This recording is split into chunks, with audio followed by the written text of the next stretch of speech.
ब्रह्मा पुराण ग्रंथ का आज चौथा दिवस है।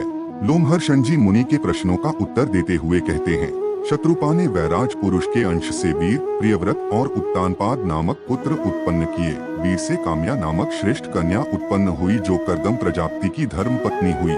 काम्या के गर्भ से 4 पुत्र हुए, सम्राट, कुक्षी, विराट और प्रभु प्रजापति अत्रि ने राजा उत्तानपाद को गोद ले लिया। प्रजापति उत्तानपाद ने अपनी पत्नी सुनृता के गर्भ से ध्रुव, कीर्तिमान, आयुष्मान तथा वसु ये 4 पुत्र उत्पन्न किए। ध्रुव से उनकी पत्नी शंभु ने श्लिष्टि और भव्यन 2 पुत्रों को जन्म दिया।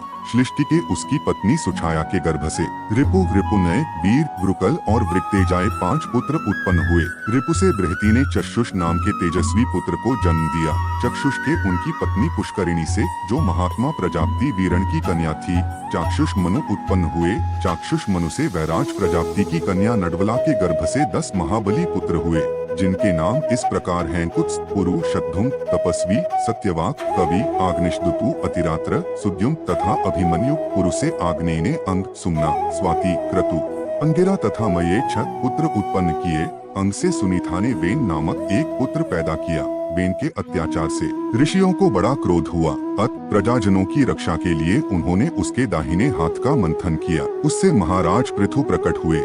उन्हें देखकर मुनियों ने कहा, ये महातेजस्वी नरेश प्रजा को प्रसन्न रखेंगे तथा महान यश के भागी होंगे। वेन कुमार पृथु धनुष और कवच धारण किए अग्नि के समान तेजस्वी रूप में प्रकट हुए थे। उन्होंने इस पृथ्वी का पालन किया। राजसूय यज्ञ के लिए अभिषिक्त होने वाले राजाओं में वे सर्वप्रथम थे। उनसे ही स्तुतिगान में निपुण सूत और मागध प्रकट हुए। उन्होंने इस पृथ्वी से सब प्रकार के अनाज दुहे थे। प्रजा की जीविका चले, इसी उद्देश्य से उन्होंने देवताओं, ऋषियों, पितरों, दानवों, गंधर्वों तथा अप्सराशु आदि के साथ पृथ्वी का दोहन किया था।